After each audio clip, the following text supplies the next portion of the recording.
বিসমিল্লাহির রহমানির রাহিম। ভাই ও বোনেরা, আমাদের জানা জ্ঞানের দুটি ধরন আছে।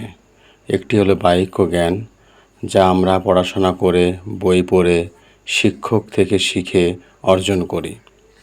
আর একটি হলো ইলমে লাদুন্নি, যা সরাসরি আল্লাহর পক্ষ থেকে বান্দার অন্তরে নাজিল হয়, কোনো মাধ্যম ছাড়াই। কোরআনে আল্লাহ বলেন, ওয়া আল্লামনাহু মিন লাদুন্না ইলমা, অর্থাৎ আমি তাকে আমার পক্ষ থেকে বিশেষ জ্ঞান দিয়েছি। সূরা কাহফ আয়াত 18-65।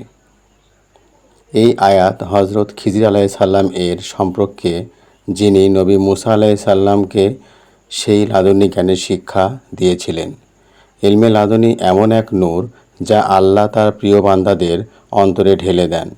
এই জ্ঞান অর্জনের জন্য বই বা শিক্ষক দরকার হয় না, দরকার হয় পবিত্র হৃদয়, নফসের পরিশুদ্ধি, আল্লাহর নিকটবর্তিতা ও গভীর জিকির ফিকির।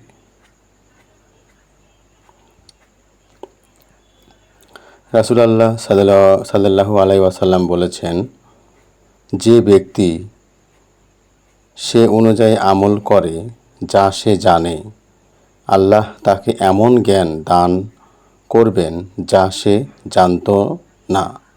মুসনাদে আহমদ।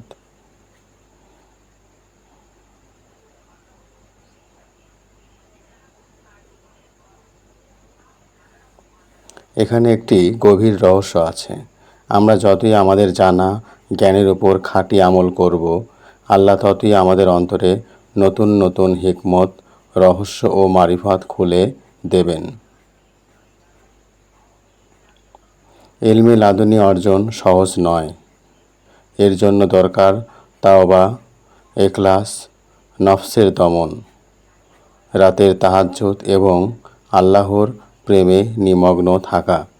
যখন অন্তর পরিশুদ্ধ হয়, তখন সে অন্তর আল্লাহর নূরের আয়না হয়ে যায়, আর সেই আয়নায় প্রতিফলিত হয় এমন সত্য যা সাধারণ চোখে দেখা যায় না।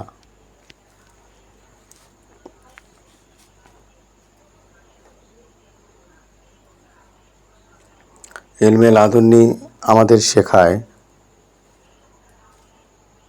কিভাবে আল্লাহর সাথে সম্পর্ক আরও গভীর করতে হয়, কিভাবে দুনিয়ার ঘটনাকে আখিরাতের দৃষ্টিতে দেখতে হয় এবং কিভাবে প্রতিটি পরীক্ষায় আল্লাহর রহমত চিনতে হয়।